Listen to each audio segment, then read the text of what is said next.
Aló, aló, aló, aló, buenas tardes ya, buenas tardes, son 12 y pico, 12 y 13 minutos, muy buenas tardes. Hoy día es nuestra última sesión de este curso de psicología preuniversitaria.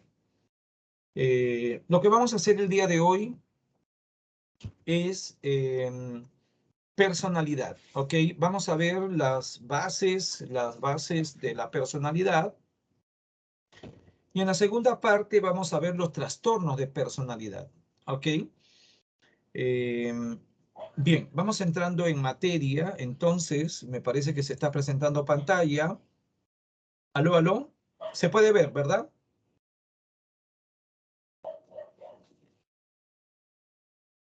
Aló, aló. ¿Se puede ver? Sí se observa, profesor. Ya, muchas gracias. Entonces, empezamos. Vean estas preguntas y ese cartel verde donde hay algunos rasgos de personalidad. Pues hay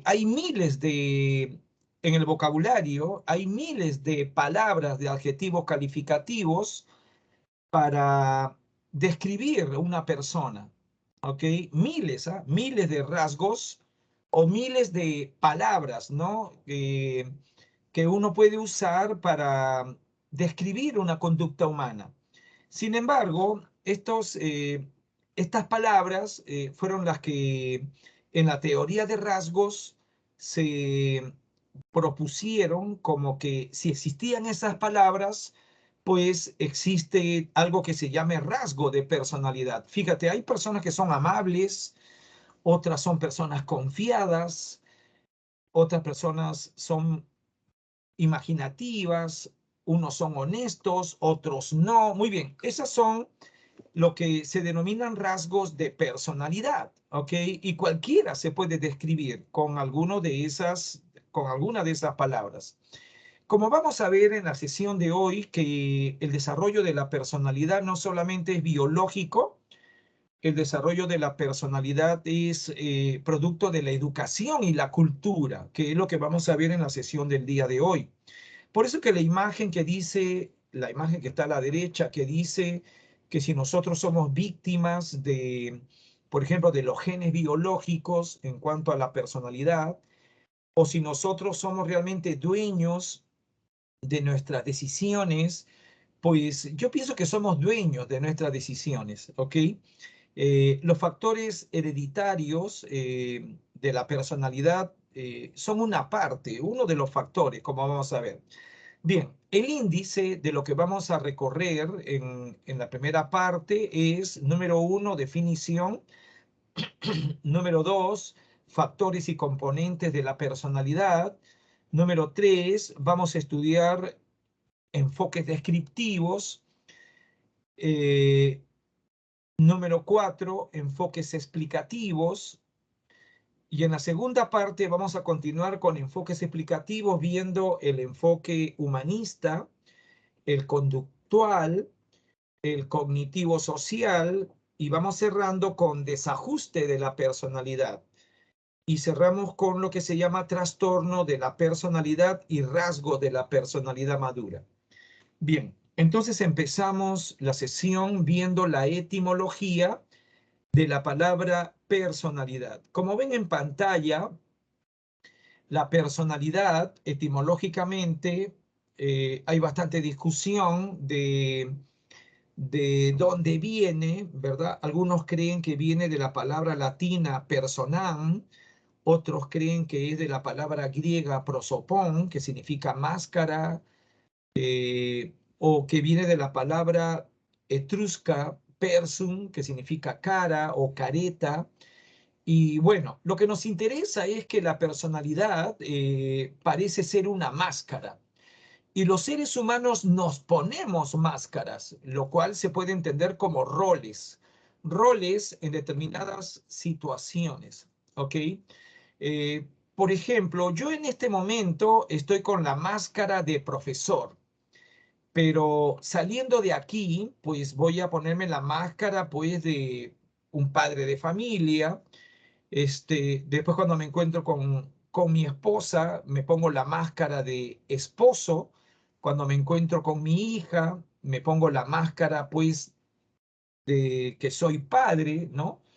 Y por lo tanto, vamos cambiando de manera de hablar y comportarnos según esas condiciones, según esas circunstancias. Por eso que veamos la definición académica de personalidad.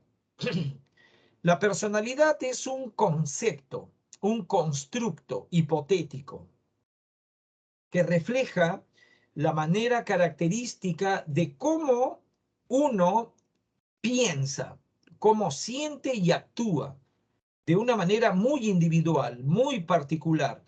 Nunca vamos a encontrar una persona o vamos a encontrar dos personas que piensen de la misma manera, sientan de la misma manera o actúen de la misma manera. ¿Ok? Cada ser humano es individual. Cada ser humano tiene sus propias características de manera de pensar, sentir y actuar. Y a eso se llama personalidad. Pero hay una condición, que la manera de pensar, sentir y actuar que cada quien desarrolla debe tener una condición estable, debe tener una condición coherente. Cuando no se cumple eso de estabilidad y coherencia, estaríamos hablando de trastornos de la personalidad o estaríamos hablando simplemente de inmadurez de la personalidad. Vamos a poner un ejemplo que no es trastorno, sino más bien posiblemente inestabilidad emocional de la personalidad. Imagínate un joven de 20 años que en el día se viste y se comporta de manera muy masculina y por la noche ya no. Por la noche deja de presentar un rol masculino y por la noche se comporta como una mujer. Se viste, se pinta, se pone peluca, se pone vestido de mujer. Por lo tanto, por la noche es muy femenina y por el día es muy masculino. Entonces, si tú te percatas que esa persona está asumiendo personalidades opuestas, no hay coherencia, no hay estabilidad emocional. De repente, pues, estaríamos hablando de una persona que se siente mujer, ¿verdad? Pero tiene que aparentar ser hombre, ¿no? Y por problemas psicosociales, por presión social, pues, aparenta, ¿no? Ser masculino de día, pero por la noche saca sus verdaderos sentimientos y se comporta como una mujer. Entonces ahí estaríamos hablando de incoherencia, inestabilidad. Ahí estaríamos hablando de eso. ¿Ok? Ahora, en la imagen que les han consignado, allí se ve un joven que se ríe, y presenta diferentes rostros para diferentes situaciones. La personalidad se parecería mucho a esa imagen de diferentes rostros para diferentes situaciones. Y este pintor famoso que se llama Salvador Dalí, un pintor español muy famoso, pues tenía una personalidad bastante excéntrica, ¿no? Como vamos a ver, esta personalidad, a esta persona le gustaba llamar bastante la atención. Fíjate los bigotes, su comportamiento bastante fuera de lo común, ¿no? Y bueno, y fue un pintor genial, muy famoso, ¿no? Salvador Dalí. Bueno, continuamos con la personalidad. Ya hemos definido la personalidad como la manera muy individual de cada quien de pensar, sentir, actuar, pero de manera coherente y de manera estable. Ahora, los factores de la personalidad, para el desarrollo de la personalidad, los factores son tres. No podemos decir que la personalidad sea netamente biológica, no podemos afirmar eso. Es un factor dentro de los demás factores. Como ven allí hay tres factores. El factor biológico para el desarrollo de la personalidad son los genes heredados de papá y mamá, los genes. Ahora, la parte biológica de la personalidad se llama temperamento. El temperamento es biológico y el temperamento se ha encontrado un centro de la sociabilidad, ¿verdad? Anoten por favor la formación reticular, que lo hemos estudiado. Hemos estudiado la formación reticular en la segunda semana.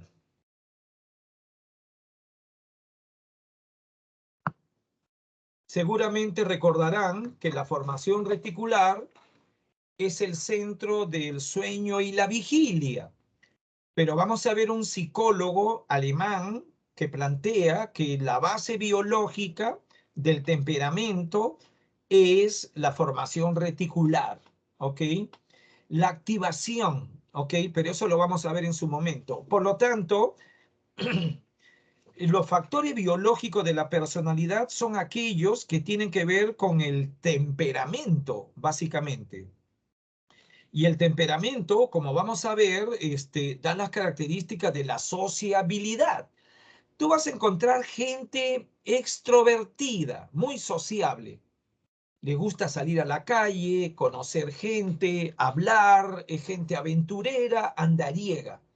Y vas a conocer gente también que no le gusta salir mucho a la calle, gente que vive hacia adentro, anda reflexionando, pensando, se llaman introvertidos. Por lo tanto, eso sería la parte del temperamento. Pero la herencia biológica no es toda la personalidad, ¿ok? Porque también tenemos el entorno sociocultural. El entorno sociocultural hace referencia a la educación en el hogar, a la educación escolar. Obviamente, las características de la cultura van a influir en qué?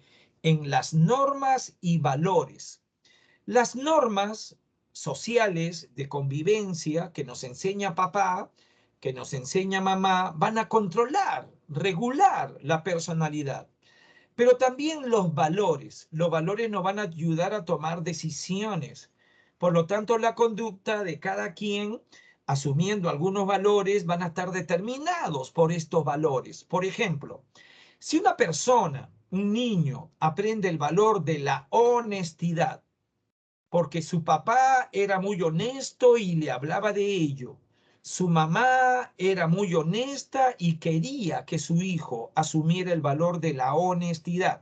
Si una persona tiene muy bien internalizado el valor de la honestidad, esa persona no va a delinquir. Esa persona no va a cometer delitos. ¿Ok? Va a ser una persona honesta por factor sociocultural, educación en el hogar, ¿ok? Por lo tanto, ahí tenemos los valores, pero la mayoría de personas muchas veces no le hace caso a los valores, asume pseudo valores, asume antivalores, ¿ok? Que van a influir en la toma de decisiones. Ahora, la personalidad tiene un factor que se denomina autodeterminación situacional, que es la historia de la persona. Mira la imagen, la historia de una niña golpeada por papá. Fíjate, castigo físico marca a la persona. Entonces la personalidad se puede malograr por el estilo de crianza. ¿Ok? Un estilo de crianza autoritario donde se aplica castigo físico podría generar una serie de problemas emocionales y de repente algunas alteraciones de la personalidad. ¿Ok? O por ejemplo, la formación del autoconcepto o la autoestima serían factores de autodeterminación situacional. Las situaciones a veces pueden ser buenas, como nacer dentro de un seno familiar funcional, o nacer dentro de una familia disfuncional, que sería mala suerte. ¿Ok? Otro factor situacional serían los accidentes limitantes. Ejemplo, perder una pierna, perder un brazo, perder un ojo, podría cambiar el curso del desarrollo de la personalidad de alguien. Sin embargo, en la segunda parte vamos a ver un concepto que se llama resiliencia, ¿ok? Que es salir adelante a pesar de la adversidad. Ok, uno de los ejemplos que me gusta poner cuando hago clases de personas con autodeterminación situacional, a pesar de tener todo en contra, salió adelante, pues tenemos a José Carlos Mariátegui, el famoso ensayista peruano, político peruano, José Carlos Mariátegui. Bien, ahora vayamos a los componentes de la personalidad. La personalidad tiene dos componentes, el temperamento, que es la base biológica de la personalidad, hemos dicho que se encuentra en la formación reticular, es lo que el temperamento se caracteriza porque la formación reticular da la energía, el arousal. Tú vas a conocer gente muy extrovertida, andariega, aventurera, y personas que no les gusta la aventura. Ahora, el temperamento también implica la emotividad, el grado de control emocional, ¿ok? Y de eso tiene que ver también la formación reticular y la sociabilidad. La sociabilidad es ser introvertido, poco sociable, o ser extrovertido, muy sociable. Ya, eso viene con el temperamento. De repente las personas extrovertidas, el arousal es bastante alto y por eso son aventureros, viven hacia afuera, son andariegos, hablantines, amigueros. En cambio, el introvertido no. El introvertido prefiere estar en casa, es de poca sociabilidad, más le gusta estar pensando, reflexionando. Por lo tanto, eso sería el componente llamado temperamento. Ahora, el carácter sí sería netamente sociocultural. El carácter sería el reflejo de cómo te está yendo en la vida. Las personas que tienen buen carácter generalmente les está yendo bien en la vida. El carácter es la conducta aprendida en el proceso de la socialización. El carácter también es el sentido ético de la vida. Hay personas que tienen buen carácter porque les está yendo bien afectivamente, económicamente, en la salud física está bien, y vas a encontrar gente de mal carácter que le está yendo mal en el aspecto de salud física, le está yendo mal en la parte económica o afectiva. Entonces, cuando a alguien le va mal en la vida, pues el carácter se malogra, ¿ok? Tú vas a encontrar gente de mal carácter y cuando veas una persona de mal carácter, pregúntate, ¿de qué estará sufriendo? Cuando veas una persona de mal carácter, tú pregúntale, ¿cuál es tu dolencia? ¿Por qué estás molesto? ¿Por qué estás sufriendo? Porque eso es lo que sucede. La persona de mal carácter generalmente tienen enfermedades físicas crónicas o tienen problemas económicos, frustraciones, y eso se llama mal carácter. Bien, preguntas hasta aquí. Preguntas. Preguntas.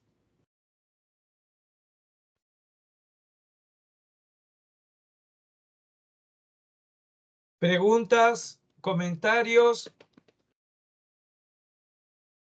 todo claro. Ok, Leonardo, Fabricio. Ok, buena pregunta, Luis Fernando Jesús.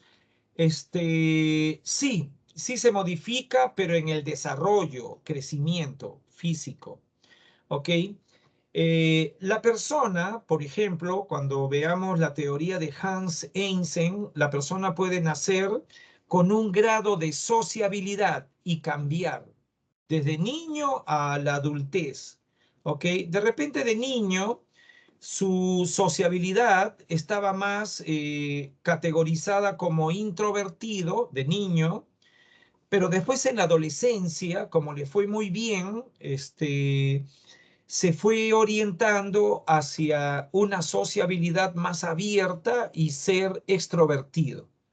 Eso podría suceder, pero como producto del desarrollo, ojo, Luis Fernando Jesús, el temperamento podría cambiar en el desarrollo de niño a adolescente. ¿ok? En ese proceso de años podría cambiar, pero no si ya se trata de una persona adulta que ya tiene, por ejemplo, temperamento extrovertido, que se vuelva introvertido, eso es imposible. Que un adulto o un adolescente ya que sea introvertido se vuelva extrovertido es muy difícil. Lo más probable es de que de niño puedas modificar el temperamento de introvertido a extrovertido o al revés, ¿ok? Pero producto del desarrollo que ya estudiamos la semana pasada. Recordarán que el desarrollo tiene que ver con el crecimiento físico, el desarrollo tiene que ver con una serie de condiciones del cuerpo, ¿ok? Que podría modificar el temperamento, pero no por educación, no por cultura. Si una persona es introvertida de adulto, se va a quedar así toda la vida. Si una persona es extrovertida, muy sociable, pues puede subir de grado, de a ser más extrovertido o menos, pero eso no va a cambiar. Un extrovertido no se va a volver introvertido, nunca. Y un introvertido que se vuelve extrovertido, pues nunca, salvo que consuma drogas. ¿Ok? Cuando uno consume drogas o bebe alcohol, todos son extrovertidos con alcohol. Pero no estamos hablando de eso, pues estamos hablando de condiciones naturales. ¿Ok? Bueno, esa sería mi respuesta, Luis Fernando Jesús. ¿Ok?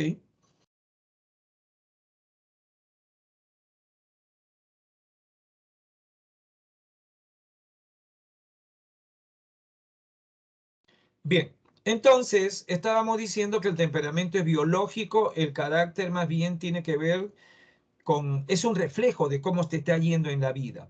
Ahora, vamos a ver las teorías de la personalidad. Vamos a ver enfoques descriptivos que no explican causalidad, no explican por qué la persona se comporta de tal o cual manera. Más bien los enfoques descriptivos, como su nombre lo indica, lo único que hacen es describir la personalidad. Pero vamos a ver también enfoques explicativos. Los enfoques explicativos no describen la personalidad. Lo que hacen es explicar causas. ¿Qué podría haber causado el desarrollo de la personalidad con tal o cual característica? Por lo tanto, vamos a ver enfoques descriptivos. Fíjate la teoría de rasgos de Gordon Allport. Vamos a ver las teorías tipológicas que se dividen en la forma del cuerpo, la propuesta de la forma del cuerpo y las clasificaciones de Jung, por ejemplo, en base a la propuesta de la forma de pensar, la psicología. ¿Ok? Vamos a ver cada una de esas. Vamos a empezar por enfoque descriptivo, teoría de rasgos. Allí tenemos al psicólogo norteamericano Gordon Allport. Este Gordon Allport propone la teoría de rasgos. ¿Qué son los rasgos? Los rasgos son características de comportamiento, ¿ok? Este psicólogo encontró en el diccionario, ¿no?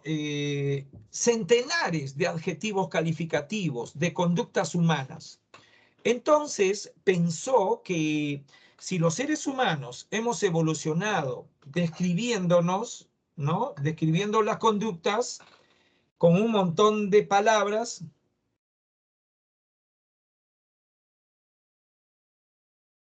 pensó que debe existir algo que se llame rasgo.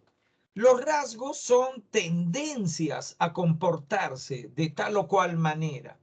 Por ejemplo, si una persona tiene el rasgo de ser bailarín, pues le gusta bailar y eso es lo que le caracteriza y llama la atención que sea un gran bailarín, pues ese sería un rasgo de personalidad, ser bailarín.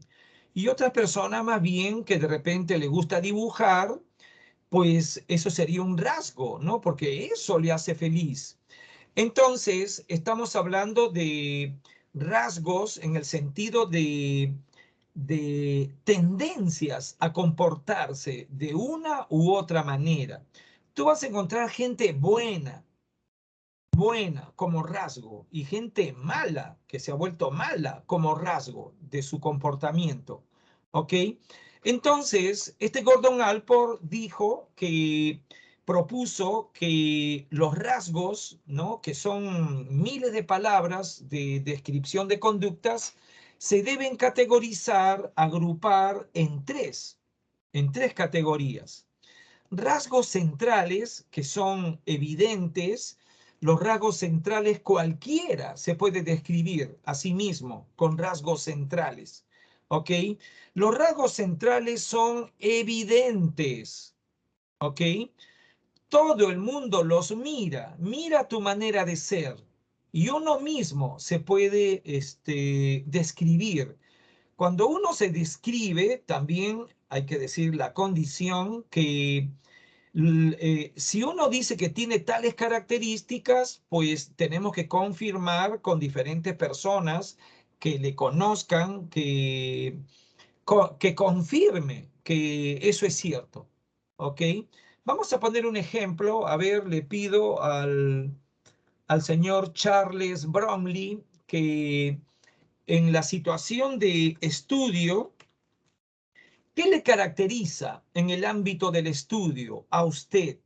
Quiero que escriba o mediante el micrófono me diga por lo menos 3 características que describan su conducta como estudiante. ¿Ok? Por favor, el señor Charles Bromley, escriba 3 características que le describan a usted como estudiante. ¿Cómo es usted como estudiante? ¿Está allí Charles Bromley? Ahí está. Vean, ya, eso se llama rasgos centrales. ¿Ok? Irresponsable, hábil, rápido. ¿Ok? Fíjate, ¿eh? Y reconoce que es irresponsable, posiblemente es indisciplinado, etc. Ahora, si esos son características de su personalidad, por ejemplo, si yo fuera psicólogo, le preguntaría a su mamá, le diría, señora, ¿su hijo tiene estas características? Si su mamá dice, señor, sí, correcto, esas 3, le describen. Entonces yo estaría seguro que esos son rasgos de personalidad. Pero pues obviamente eso de ser irresponsable puede cambiar fácilmente a ser una persona responsable en el estudio. Yo le agradezco que sea sincero, ¿no?, a Charles Bromley y que ponga realmente, que diga soy irresponsable, lo reconoce, pero no le aconsejo serlo. Le aconsejo más bien asumir valores de responsabilidad. ¿Ok? Bien, muchas gracias por su participación. Avanzamos. Entonces, estaba comentando que los rasgos centrales están a flor de piel. Los rasgos centrales, todo el mundo los puede ver. Pero vayamos ahora a una categoría de rasgos ocultos que el psicólogo denominó rasgos secundarios. Según Gordon Allport, los rasgos secundarios son rasgos detrás de la máscara. Esos rasgos solamente salen a la luz ante situaciones emergentes, situaciones estresantes. Vamos a poner un ejemplo de rasgo secundario, ¿ok? Imagínate una pareja de enamorados, ¿ok?, que ya lleva más de un año de enamorados, todo normal, todo perfecto. Pero un día la pareja decide ir a una fiesta y al salir de madrugada, al dirigirse hacia la avenida, aparecen 2 delincuentes con ánimo de asaltarlos. Entonces el enamorado huye, corre, abandonando a la enamorada, a su suerte. ¿Ok? Eso sería un rasgo oculto. ¿De qué? De cobardía. Todo el mundo tiene miedo. Fíjate, una cosa es tener miedo y otra cosa es ser cobarde. Porque tú puedes tener miedo y controlarlo. Y es más, si estás yendo con tu enamorada, pues tienes que controlarlo. Pues todos tenemos miedo. Pero una cosa es tener miedo y no controlarlo. Y eso se llama cobardía. ¿Ok? Porque huye abandonando sus responsabilidades. ¿Ok? Abandonar sus responsabilidades por miedo, eso se llama cobardía, porque miedo tiene cualquiera, pero cobardía no. ¿Ok? Yo le recomiendo asumir el valor de la valentía. El valor de la valentía sería pues controlar tus emociones, ¿verdad? Uno puede tener miedo, pero me quedo, ¿verdad? Y me quedo porque no puedo abandonar. Imagínate un adulto, ¿no? Un profesor que en un incendio abandona a sus alumnos menores de edad. ¿Ok? Un profesor de primaria, no es el presidente Castillo, un profesor de primaria en un incendio corre porque tuvo miedo, pues. Había un incendio, huyó, pero abandonó a los niños. No puede hacer eso. Entonces te vas dando cuenta que eso sería un rasgo oculto de la personalidad. ¿Por qué cuando hemos tenido la sesión de formación de pareja, enamoramiento, hemos aconsejado que antes de uno comprometerse o casarse, tener un periodo de enamoramiento de 1 o 2 años para conocer a la pareja y tener un periodo de noviazgo de 1 o 2 años para seguir evaluando y conocer a la pareja. ¿Por qué hemos aconsejado eso? Porque hay rasgos ocultos. Imagínate una pareja recién casada, a los 3 meses de casado, el marido golpea a su esposa porque no sabe cocinar. Ya, entonces te das cuenta, ese es un rasgo oculto, ¿ok? No mostró eso cuando fueron novios. Entonces te vas dando cuenta que la máscara puede estar debajo de otra máscara y hay que tener mucho cuidado con eso.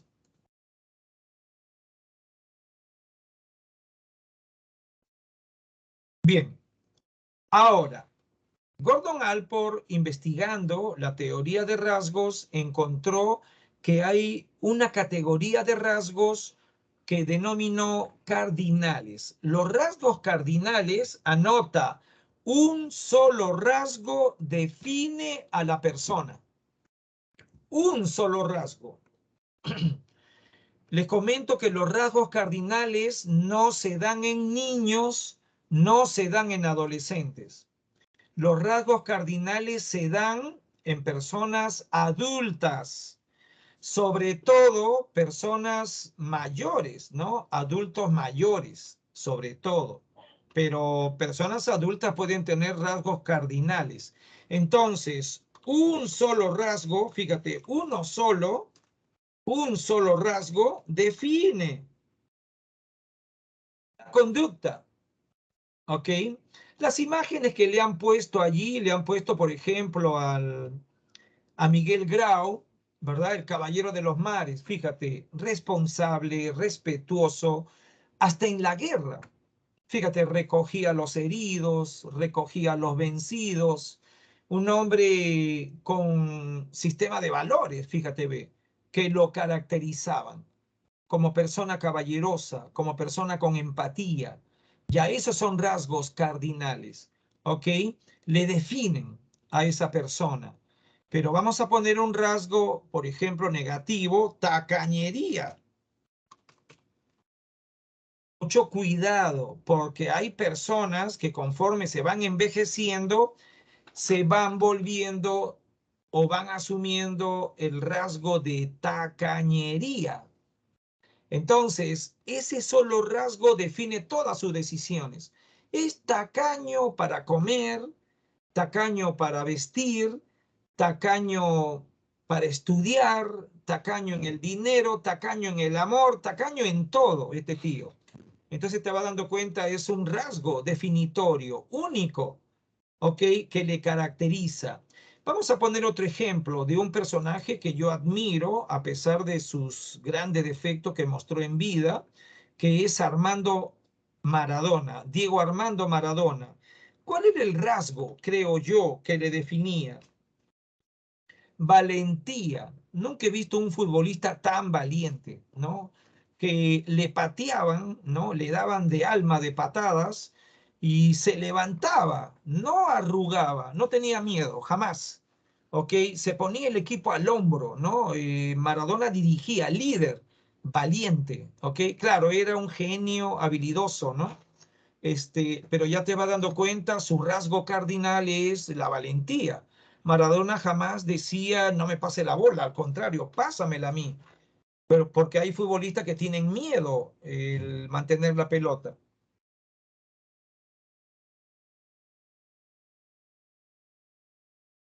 Bien, preguntas sobre la teoría de Gordon Allport. Preguntas.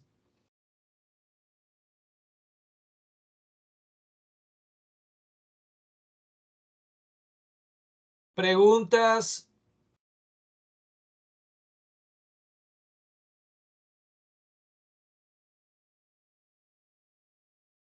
Vayamos ahora a las teorías descriptivas que clasifican la personalidad.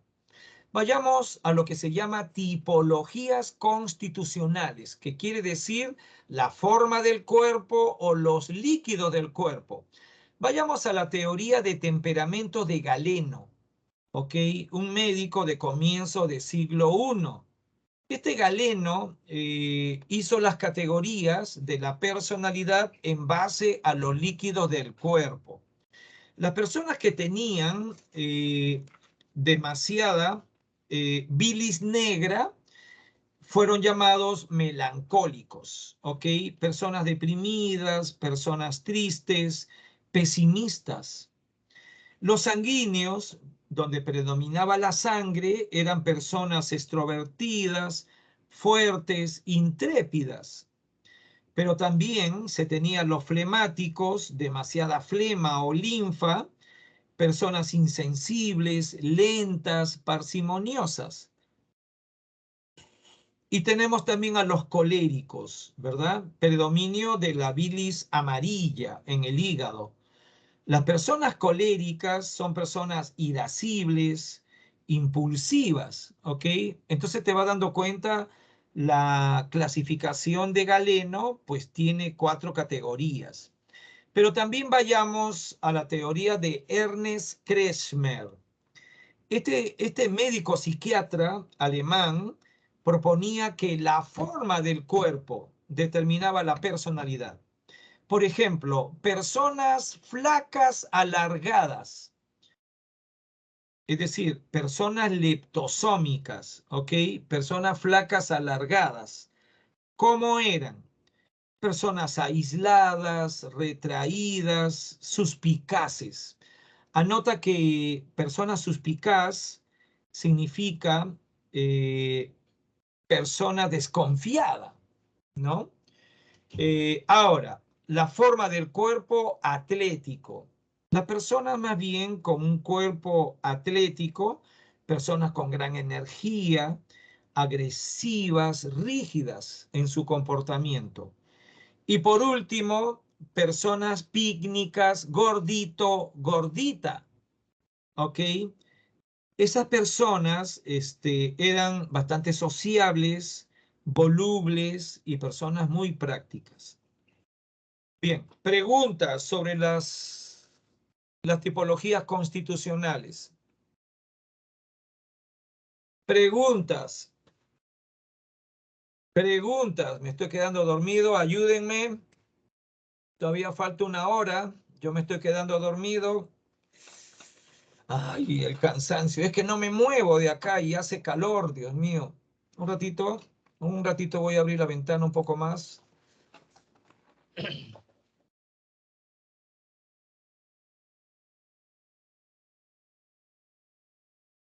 Ok, bien, vamos a continuar.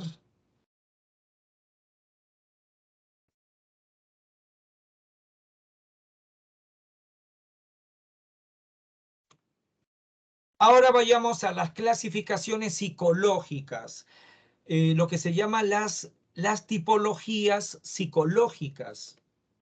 Vamos a encontrar la teoría vigente de Carl Jung, que se usa hasta hoy. La sociabilidad. En este caso, Jung propone que los seres humanos van a tener dos categorías. Los extrovertidos, que viven hacia afuera, y los introvertidos, que viven hacia adentro. Los introvertidos más bien son personas que andan reflexionando, pensando mucho, se demoran para tomar decisiones. En cambio, los extrovertidos viven hacia afuera, son personas hablantinas, aventureras, amigueras, viven hacia afuera, ¿ok? Tienen una apertura social muy amplia. Esa es la propuesta de Carl Jung y eso yo creo, en la experiencia que tengo, que eso es cierto, ¿ok? Eso se llama temperamento, introvertido, extrovertido. Ahora, vayamos a la teoría factorialista de Hans Eysenck. Este usa la teoría de Carl Jung en la dimensión sociabilidad y usa la teoría de Galeno en la dimensión neuroticismo. ¿Ok? Fusiona esas dos teorías. También la teoría de Iván Pavlov, pero no vamos a hablar de él acá ahora. Por lo tanto, tú vas a encontrar personas que se puede analizar en tres dimensiones. Vayamos a la figura, aquí que te han consignado. En la figura observas que hay la dimensión neuroticismo, que es la dimensión vertical de estabilidad emocional. Pero también tenemos la dimensión horizontal, que hace referencia a la sociabilidad. Y por último, la dimensión psicoticismo. ¿Ok? La dimensión psicoticismo, que quiere decir distorsión de la realidad. ¿Ok? ¿Qué es lo que sucede con la dimensión sociabilidad? Que vamos a encontrar personas de poca sociabilidad, que son los extrovertidos, y personas de mucha sociabilidad, que son las personas extrovertidas. ¿Ok? Vamos a ver, ahorita le respondo, señor Charles Brownlee. Les estaba comentando que, ok, el psicoticismo. El psicoticismo, vamos a poner vamos a pedir un ejemplo, ok, o su participación, mejor dicho. A ver, ¿quiénes serían capaces de practicar deporte de aventura, peligroso, porque puede fallar, paracaidismo? A ver, ¿quiénes serían capaces de practicar paracaidismo? Enrolarse, inscribirse, saltar varias veces. ¿Quiénes serían capaces? Escriban yo, simplemente yo. Simplemente ponen yo. A ver, ¿quién más? Ahí está, señorita Iraida. A ver, ¿quiénes no participarían en ese tipo de deportes? Peligrosos, obviamente, ¿no? Porque puede haber cuantos accidentes, ¿no? Bueno, las personas que dijeron yo lo haría, sería psicoticismo alto, porque no le afecta correr riesgos a su vida. Y las personas que dicen yo no lo haría, sería psicoticismo bajo, por ejemplo. ¿Ok? En cuanto a la dimensión neuroticismo, por ejemplo, ser muy emotivo o menos emotivo, vamos a poner un ejemplo. Si una persona, por ejemplo, mira una película hindú, de esas que hacen llorar duro, si una persona llora, se emociona mucho, lo más probable es que el neuroticismo sea alto, su grado de emocionabilidad sea bastante alto. Pero si una persona no llora mirando una película hindú, por ejemplo, una película muy triste, como Madre India, por ejemplo, esa película es famosa porque hay mucha tristeza, desgracia tras desgracia, ya afecta, ¿no? Y uno se siente triste. Muy bien. Si una persona llora en una película hindú así, posiblemente tiene neuroticismo alto. Pero si no lloras, ¿no? Simplemente te sientes triste, compungido, pero no lloras, lo más probable es que seas persona con estabilidad emocional, neuroticismo bajo. ¿Ok?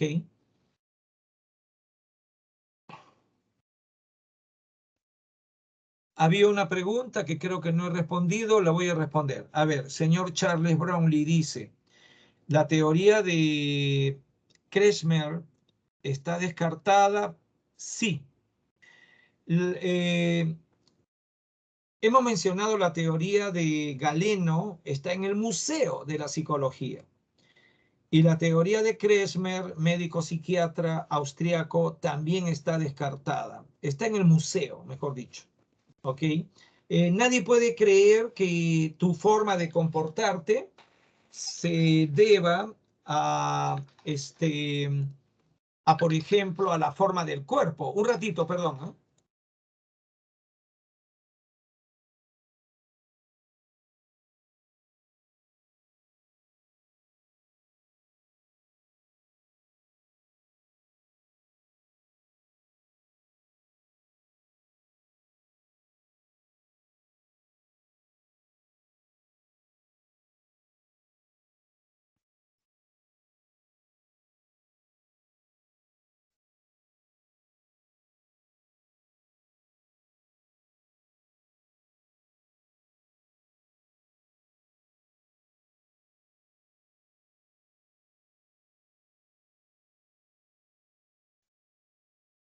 Aló, aló.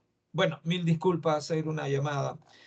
Bueno, estaba respondiendo a Charles Brownlee diciéndole que la teoría de Galeno, pues ya no se usa. La teoría de Kretschmer es una teoría dentro de la historia, ¿no? De la psicología de la personalidad, pues ya no se usa.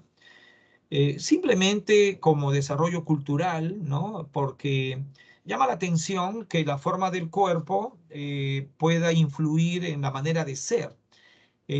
Pues algo tiene de verdad que si uno es fornido, maceteado, ¿no? La forma del cuerpo haga que asuma conductas más proactivas, ¿no? Y más si soy alto, vamos a poner una persona mide 1,90 m y alza pesas, lo más probable es que su comportamiento esté en relación, ¿no? A su cuerpo. Y si soy flaco, ¿no? Leptósomo, pues de plano, pues que no, ¿no? Pues uno está demasiado flaco, ¿no? Va a asumir un comportamiento más bien retraído, medio avergonzado y cosas como esas, ¿no? Pero no es una teoría actual, vigente. La que está vigente es la teoría de Carl Jung, ¿no? Yo creo que tú te debes fijar en eso. Hay dos categorías de manera de ser. Personas extrovertidas, amigueras en algún grado, y personas introvertidas en mayor o menor grado, porque eso tiene grados, no es que todos son iguales, ¿ok? Pero unos son introvertidos y otros son extrovertidos, ¿ok? Y el introvertido jamás se va a comportar como extrovertido y al revés. Al extrovertido no le gusta quedarse en casa y estar pensando, leyendo, ¿no?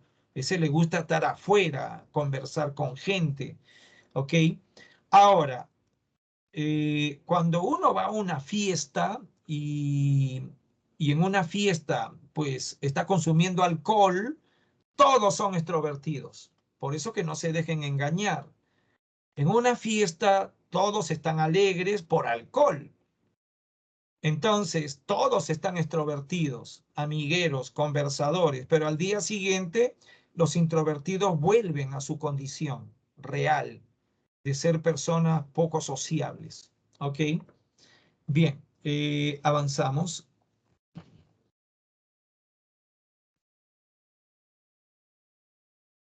Estaba comentando que la teoría de Hans Eysenck es una mezcla de la teoría de Carl Jung en la dimensión sociabilidad, de la teoría de Galeno en la dimensión estabilidad, inestabilidad emocional, porque vas a encontrar personas melancólicas, personas flemáticas que son introvertidos, vas a encontrar personas coléricas y personas sanguíneas que son extrovertidas, ¿ok?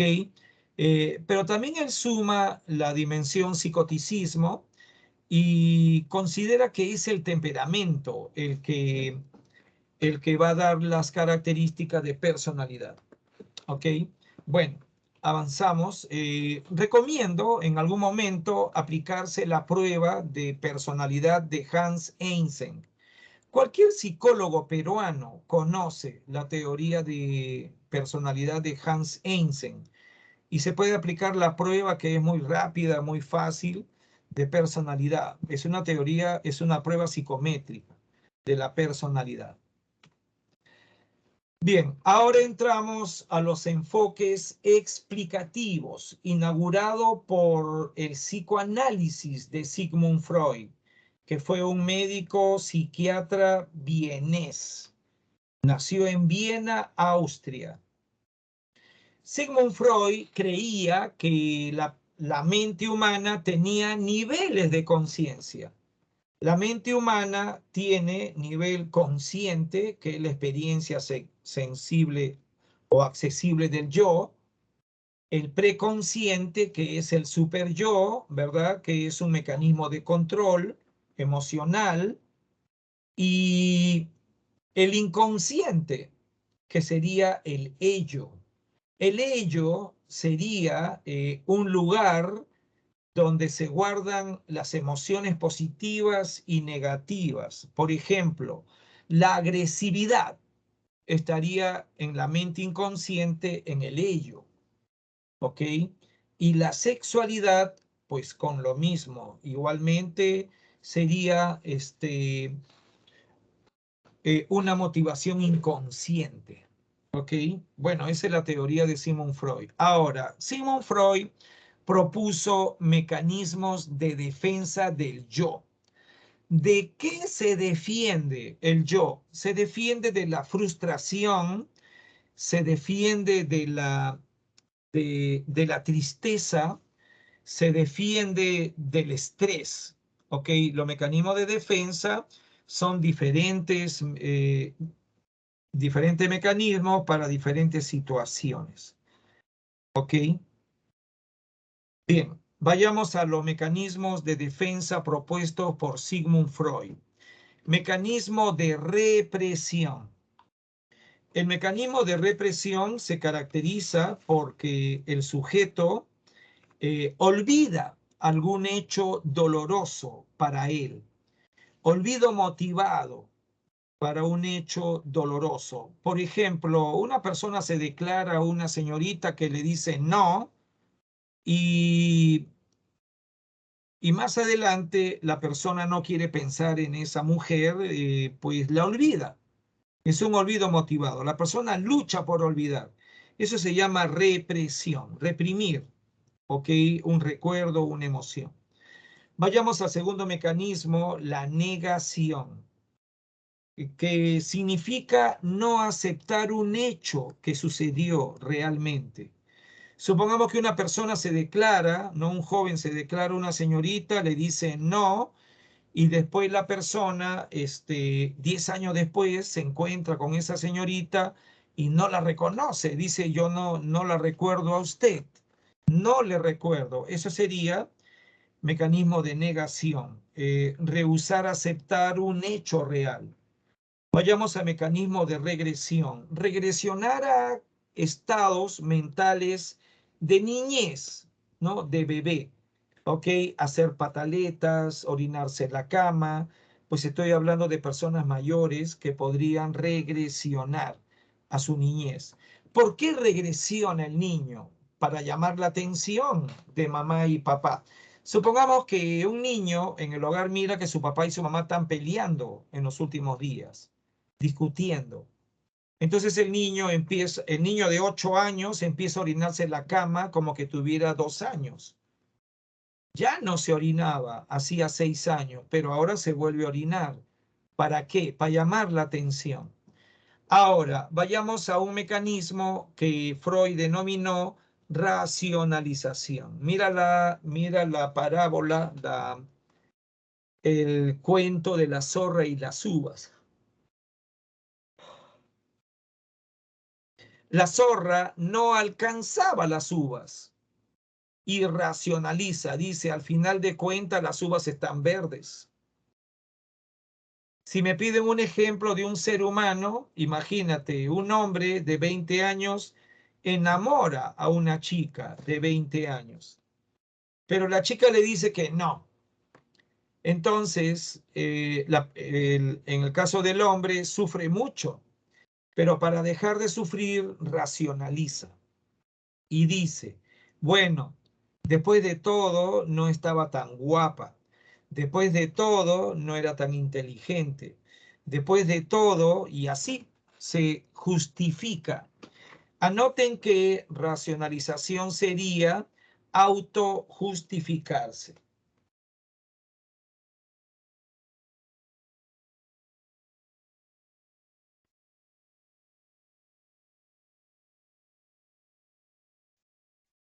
Autojustificación. Recomiendo un video que está en mi canal, ya tiene como 2 años, que se llama Disonancia Cognitiva.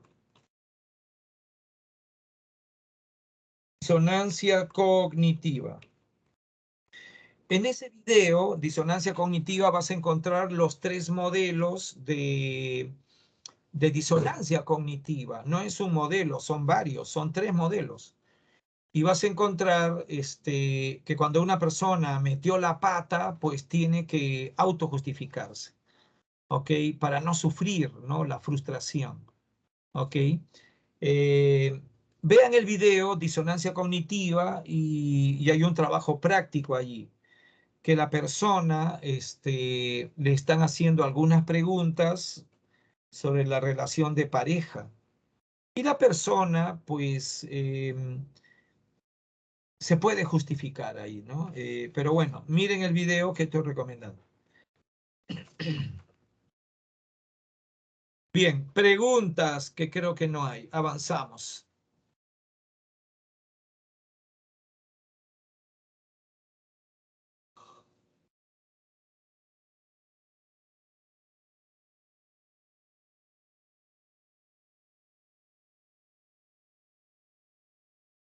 Bien, espero que se pueda ver. Avanzamos. Entramos a mecanismo de defensa de proyección del yo.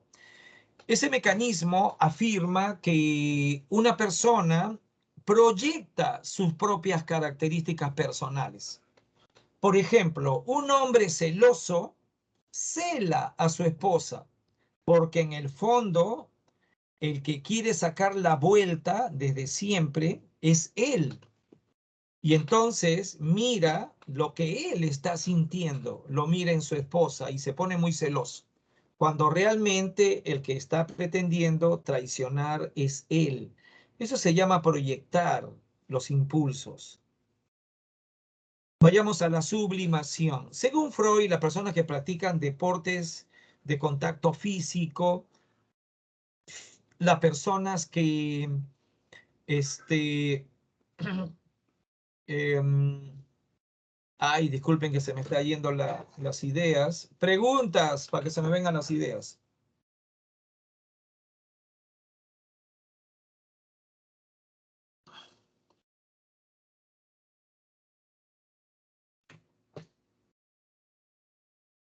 Bien, entonces estábamos diciendo que los impulsos, el impulso sexual y el impulso agresivo que se encuentra en el ello, según Freud, esas energías se tienen que descargar. ¿Cómo se descargan? Con deportes. ¿Cómo se descargan? Bailando, haciendo arte, actuando, pintando, dibujando, cantando. Son actividades para sublimar impulsos sexuales, impulsos agresivos. Bien, vayamos a la formación reactiva. Anota, por favor, ponerse una máscara para llevarse bien con la gente.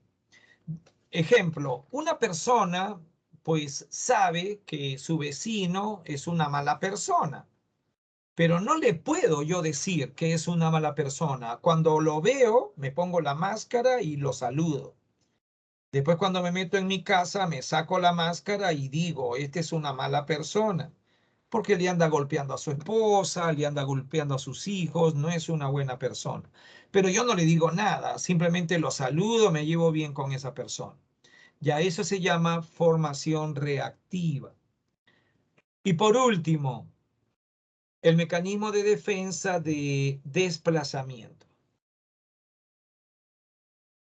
Fíjate que un trabajador en su trabajo, su jefe le grita mucho, pero no le responde al jefe. Cuando llega a la casa, le grita a su esposa, le grita a su niño, le grita al perro. Hace lo que no hace en el centro laboral. Eso se llama desplazamiento de energía agresiva o sexual. Bien, preguntas.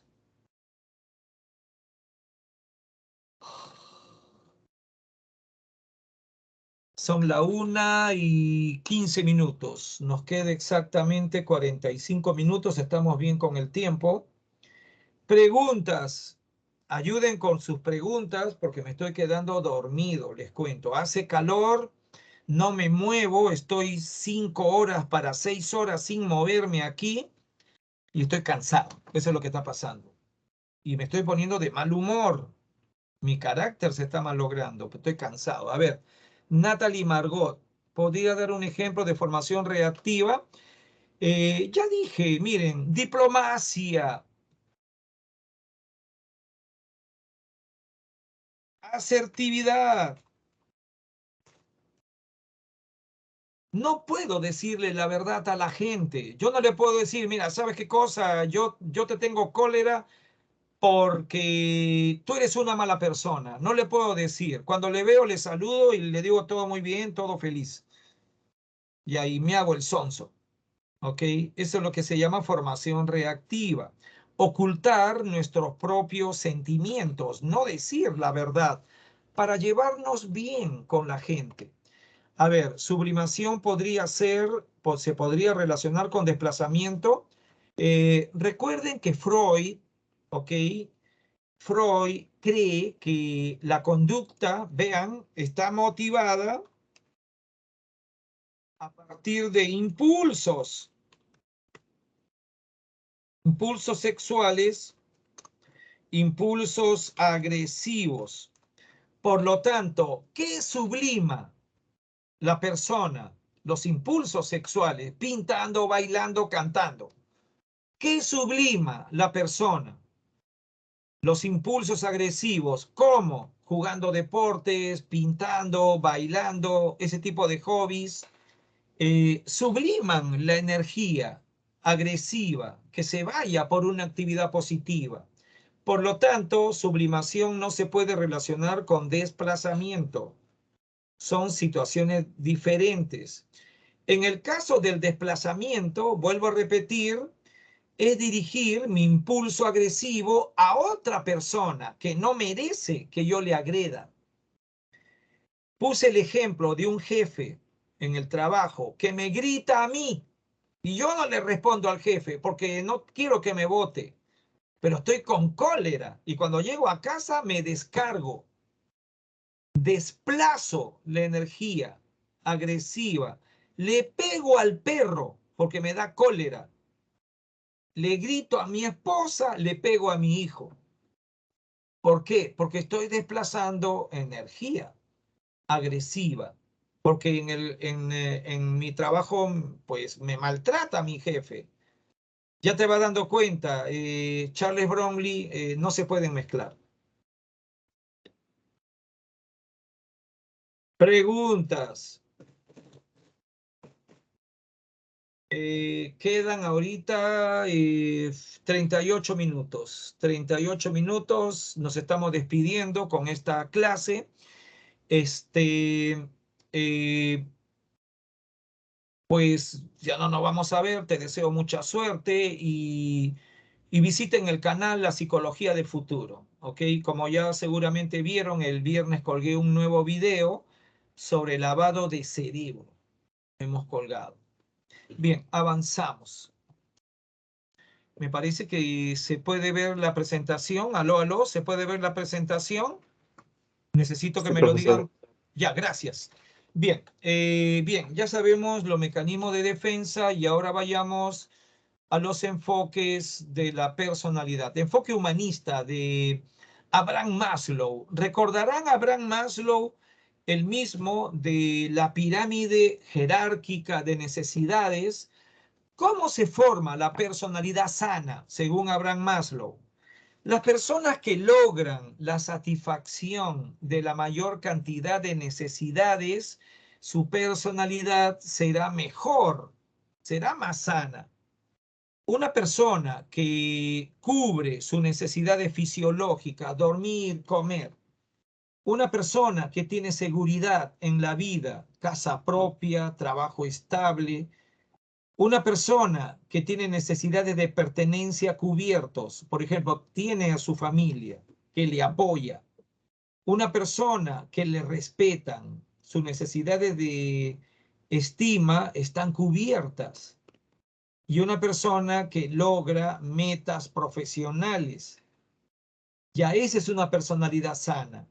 ¿Qué malogra la personalidad? Por ejemplo, no come, no duerme.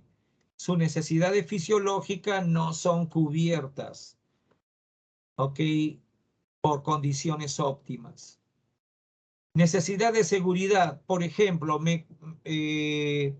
me contrato un seguro de vida, por si me pasa algo, le dan algún dinero pues a mi esposa, ¿no? Entonces te vas dando cuenta que la personalidad para Abraham Maslow es alcanzar la autorrealización, ¿ok? Una persona que satisface sus necesidades. Ahora vayamos a la teoría de Carl Rogers, psicoterapeuta norteamericano, que cree que el yo, pues, evoluciona. Hay un yo actual, real, lo que soy en este momento, y hay un yo potencial, lo que yo quisiera ser, lo que yo sueño ser. Si yo puedo pasar del yo real al yo potencial, pues he logrado el éxito y tendría una personalidad bastante fuerte. Pero si no logra pasar la barrera, pues de plano van a haber problemas de personalidad. Quiero que se vayan con la idea de que la teoría de Rogers es una teoría humanista, considera que la personalidad se desarrolla, ¿no? Y por lo tanto el yo, pues también va cambiando, ¿no? También va cambiando. Preguntas.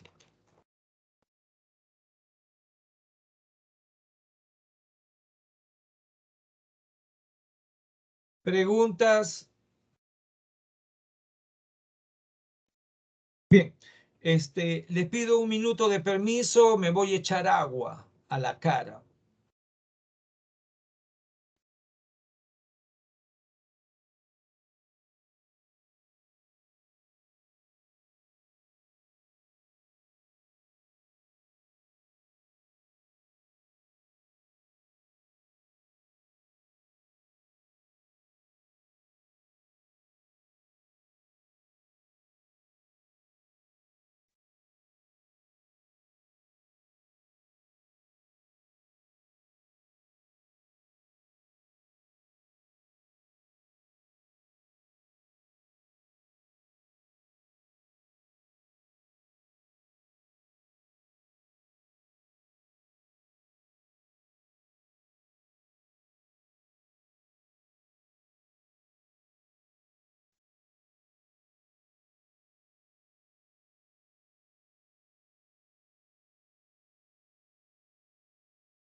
Bien, vamos a continuar.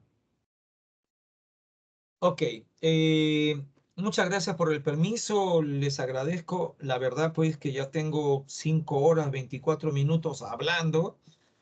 Tengo calor, no me muevo. Yo quisiera estar en aula, moviéndome, estar en la pizarra. Ahí no me dormía. Pero ahora de viejo y acá sentado 5 o 6 horas, pues es una tortura esto. Esto del COVID, Dios nos ama tanto que nos manda el COVID. ¿Qué sería si nos odiara? Dios mío, si nos odiara.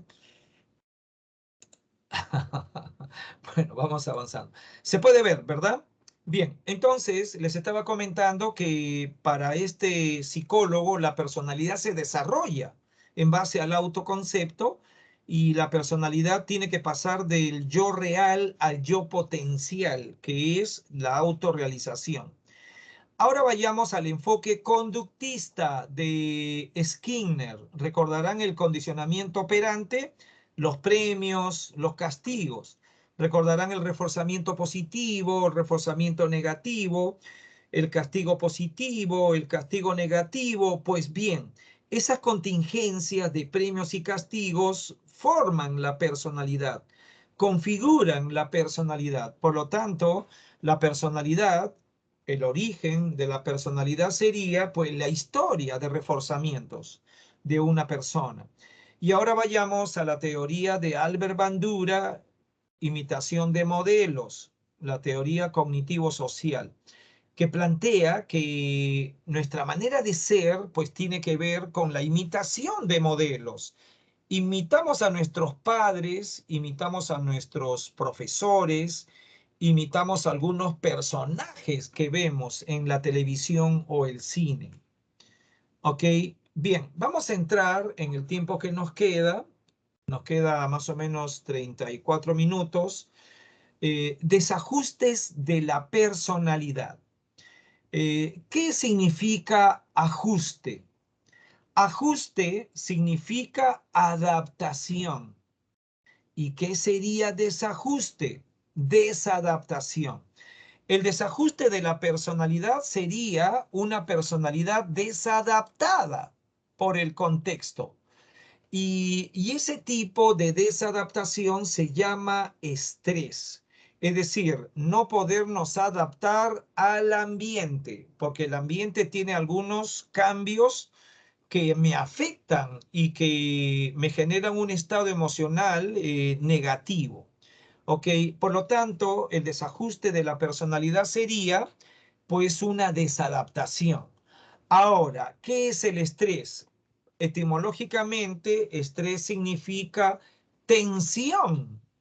Recuerden que estrés sería una palabra del mundo de la física. Allí en el mundo de la física se habla de fuerzas contrapuestas y bueno, tensiones. Entonces, de ahí viene la palabra estrés, que se ha castellanizado como estrés. ¿Ok? ¿Qué significa? Tensión psicológica que puede derivar en enfermedades psicosomáticas, por ejemplo. Ahora, vamos a encontrar, bueno, antes tengo que comentar la teoría de Hans Selye. Hans Selye, ok, lo voy a anotar aquí, descubrió con su equipo que el sistema nervioso, el sistema endocrino,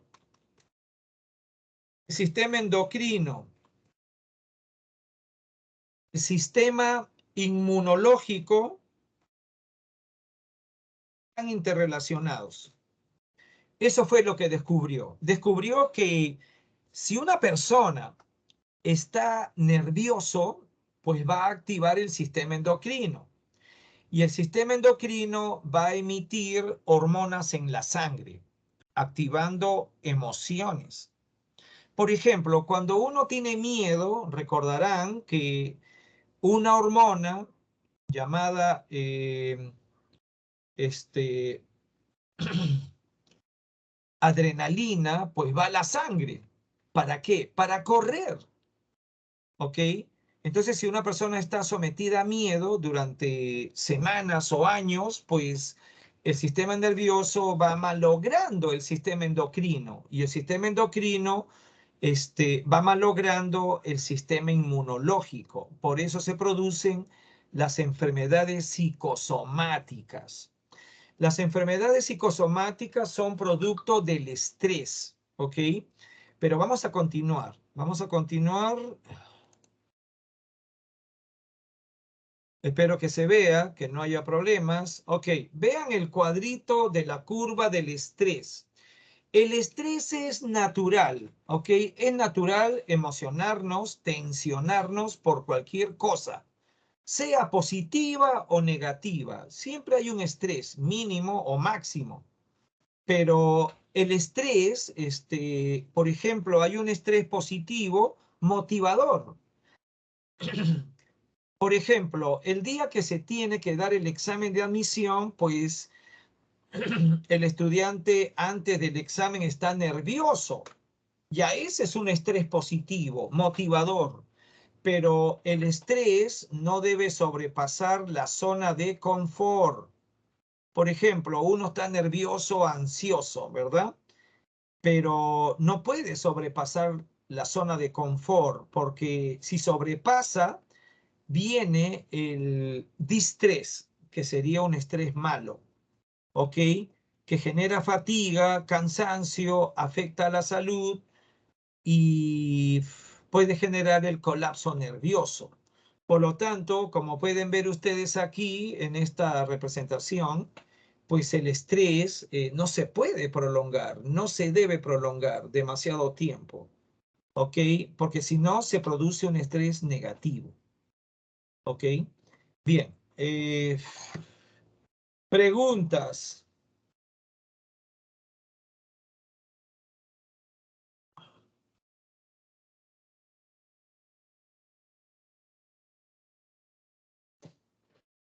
Bien, ¿qué produce el estrés? ¿Cuál es la causa del estrés? Cualquier cosa produce estrés. El estrés es parte de la vida.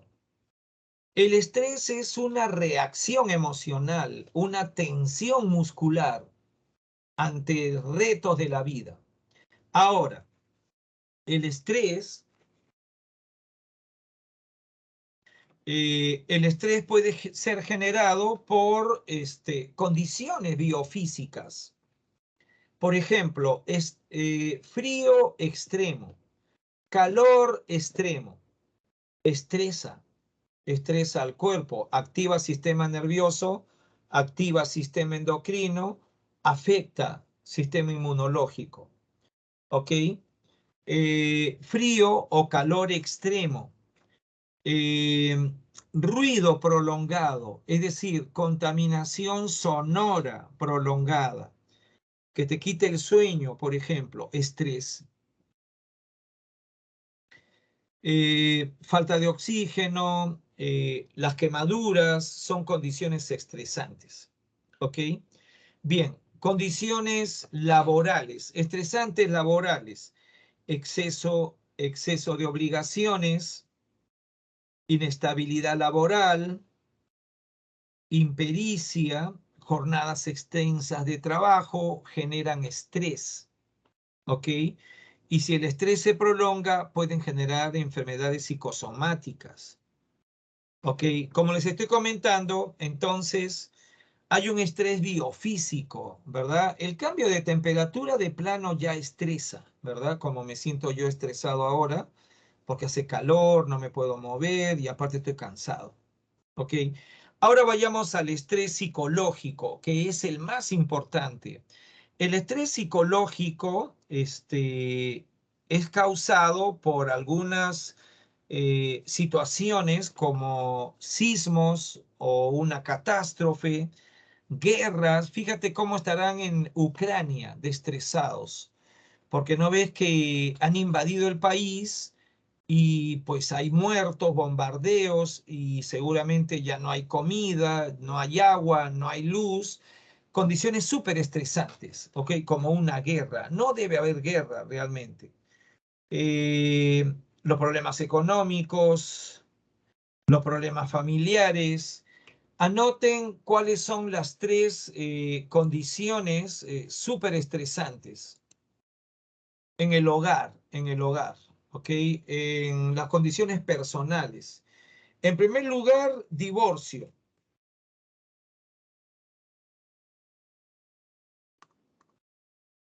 Cualquiera diría, pero ¿cómo puede ser que el divorcio sea estresante? Si al contrario, si la pareja no se entiende, me divorcio. Pues no, el divorcio ocupa los primeros lugares en la escala de estrés americano. La escala de estrés americano es una escala de 100 puntos, de 1 punto a 100, donde hay situaciones muy estresantes de más de 90 puntos. ¿Cuáles son esas situaciones súper estresantes? Divorcio, por ejemplo.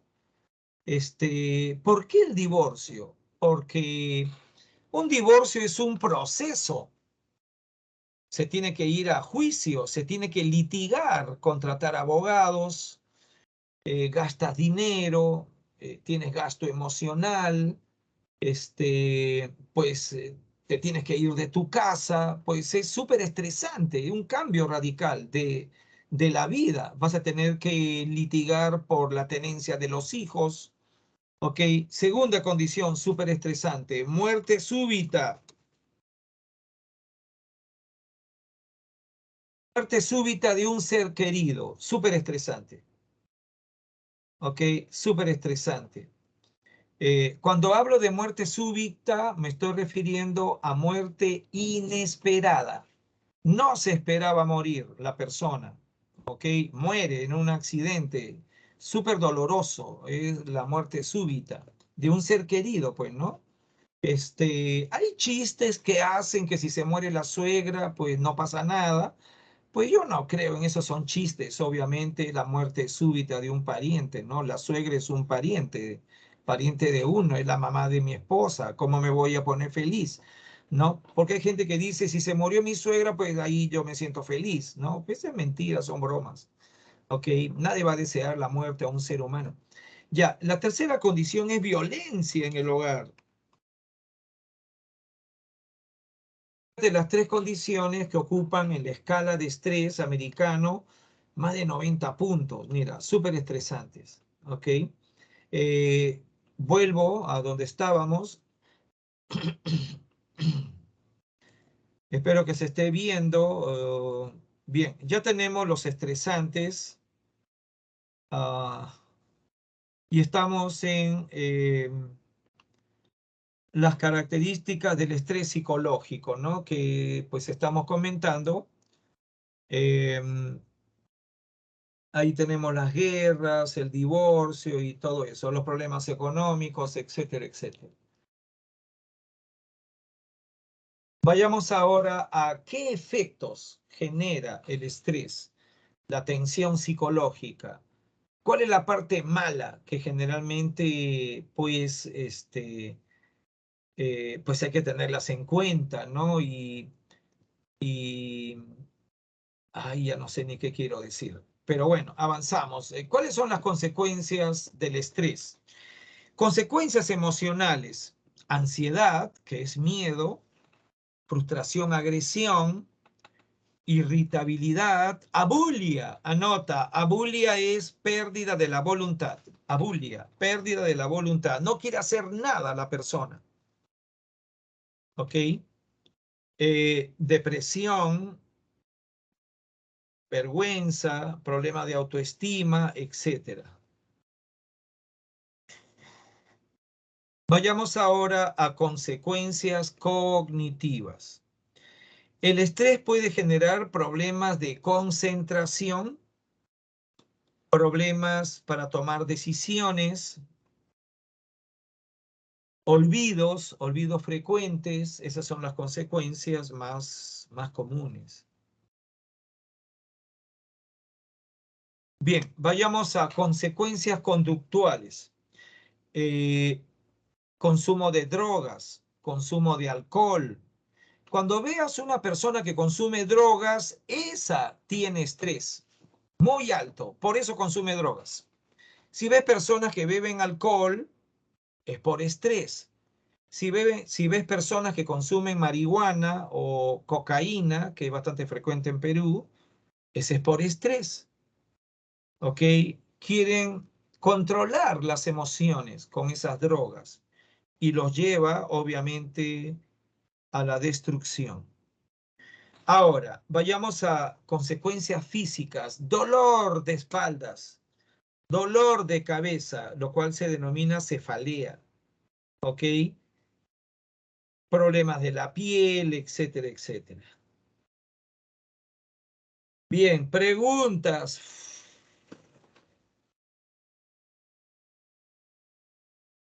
Me quedan 20 minutos.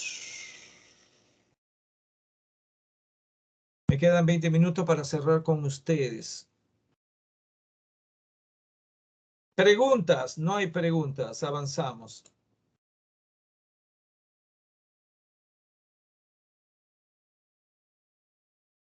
Ok.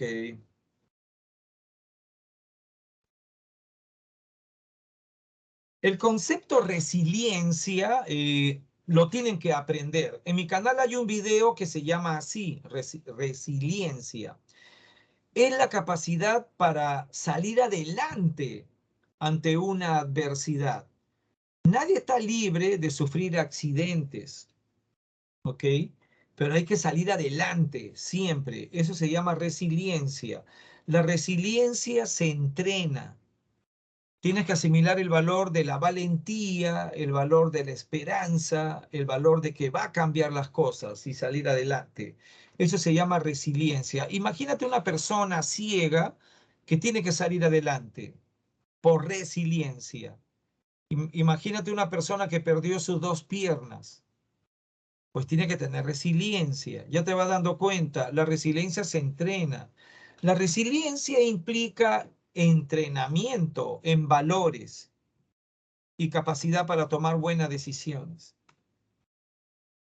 Bien, vamos cerrando con trastornos de la personalidad. Si revisas el documento que les han entregado, la definición de lo que se llama trastorno de personalidad, pues implica, en resumen lo voy a poner en el chat público. Número 1, para que una persona tenga lo que se llama trastorno, tiene que dar 3 condiciones. Hace sufrir a otros.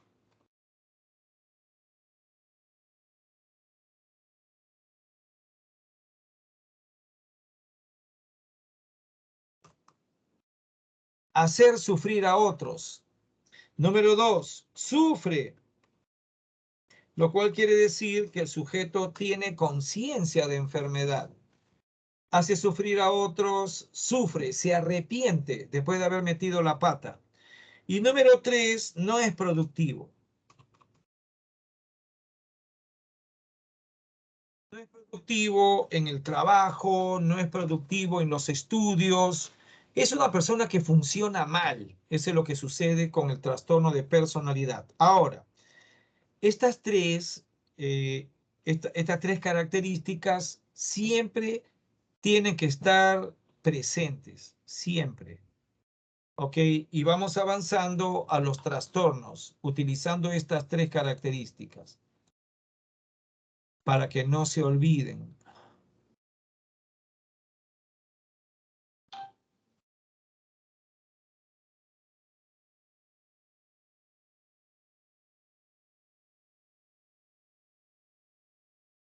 Bien, vayamos a la clasificación de los trastornos de personalidad. Ya dijimos que tiene que tener 3 condiciones.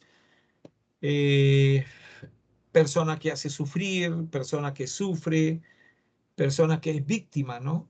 Ya, vayamos al trastorno de personalidad paranoide, personas súper desconfiadas. Cualquiera es desconfiado, pero el paranoide no es cualquier desconfiado. el paranoide, desconfía mucho ya. Es una desconfianza extrema, ¿ok? Suspicacia extrema.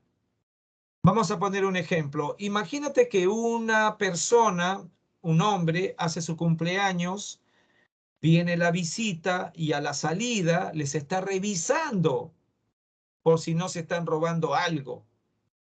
No se están robando un adorno, no se están robando algo, ¿no?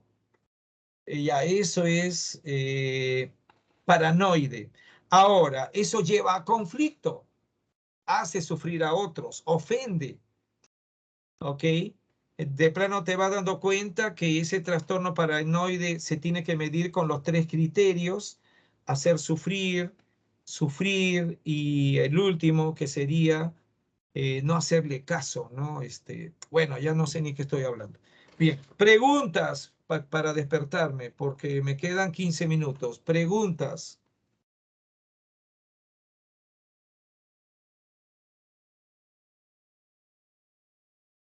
Ya, nada, no hay nada, avanzamos.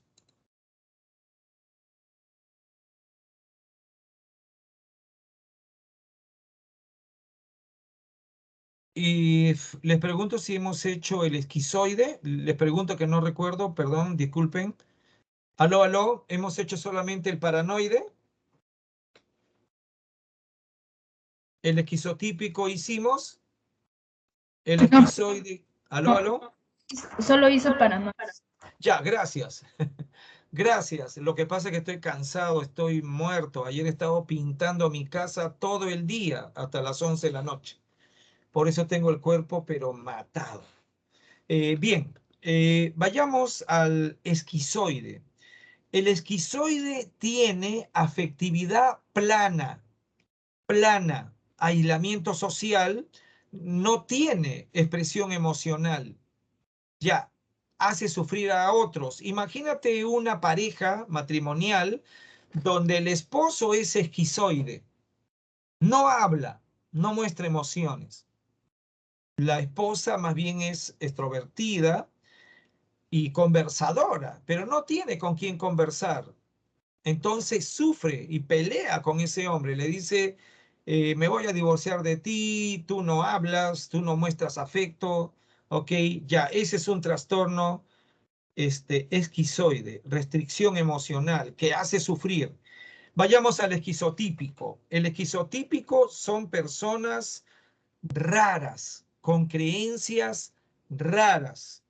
Eh, Son personas excéntricas. Por ejemplo, tienen creencias de pensamiento mágico, pensamiento supersticioso. Por ejemplo, creen en la telepatía, clarividencia, etcétera. Ya, eso puede llevar a conflictos, ¿no? Hacer sufrir a otros, después toma conciencia que ha tenido problemas y quiere cambiar, pero no pueden cambiar, generalmente no pueden cambiar solos, ¿ok? Vayamos al trastorno antisocial, ¿ok? Esta imagen de acá, vamos a abrirlo mejor, ya. El antisocial. Esa es la persona mala, hace sufrir de plano. Después se arrepiente, quiere cambiar, no cambia. Ya. Personalidad borderline, personalidad límite, personas súper impulsivas, toman decisiones radicales. Por ejemplo, una pareja que se va a casar dentro de unos días, el novio le dice a la novia, ¿sabes qué? Ya no me caso. Faltando 72 horas, ya no me caso. Me he dado cuenta que yo soy un hombre para estar libre, no para estar casado. Ya esa es personalidad borderline, hacer sufrir a otros con decisiones terribles, decisiones impulsivas. Vayamos a personalidad histriónica. Asume conducta teatral para llamar la atención, manipular. Ok, egocentrismo y manipulación son las características. Ok.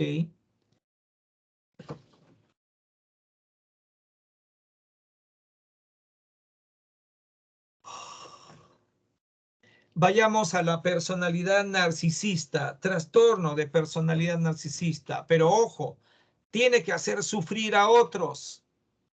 ¿Quiénes son las personas narcisistas? Narcisista no es cualquiera.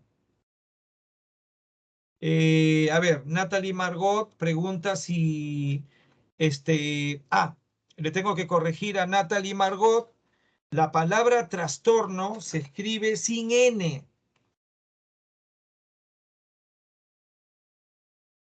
La palabra es trastorno, no es trastorno. El prefijo trans significa llevar algo de un lugar a otro.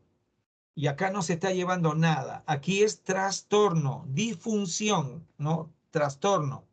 Ya, la señorita pregunta si se puede salir de ese tipo de trastorno. Sí, se puede salir con psicoterapia.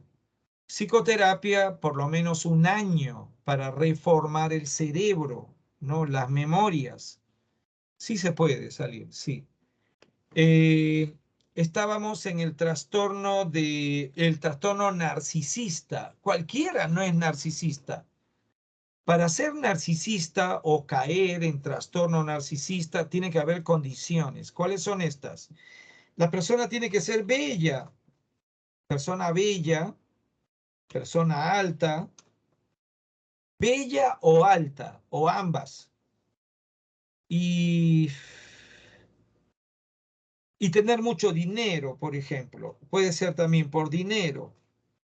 La persona se cree superior porque tiene dinero, porque lo que se llama narcisismo es manipular a otros a partir de la belleza física, a partir de tener dinero, por ejemplo. Son personas megalómanas, falta de empatía, manipulan a las personas, como son bellas, pues la gente les sigue, ¿no? Muy bien, continuamos. Me quedan 9 minutos.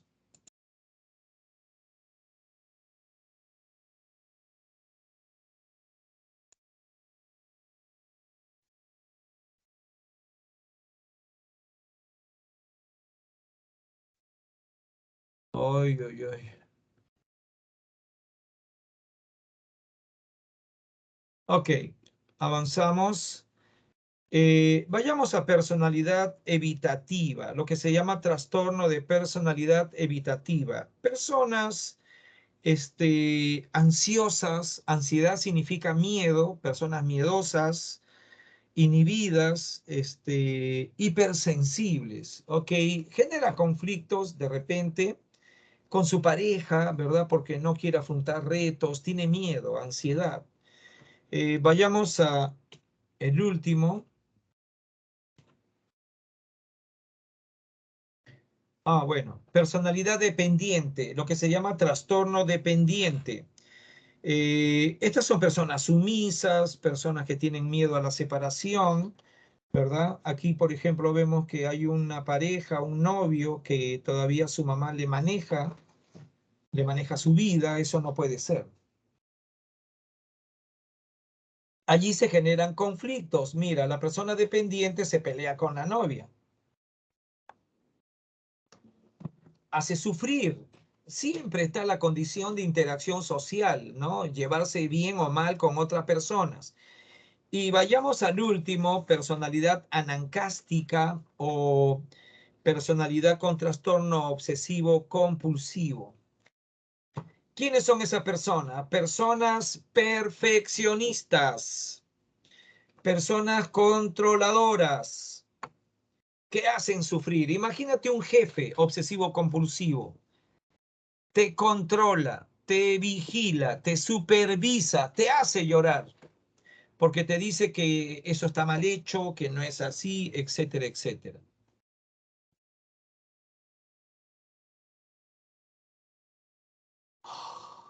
Muy bien, hemos terminado. A ver, nos quedan 6 minutos.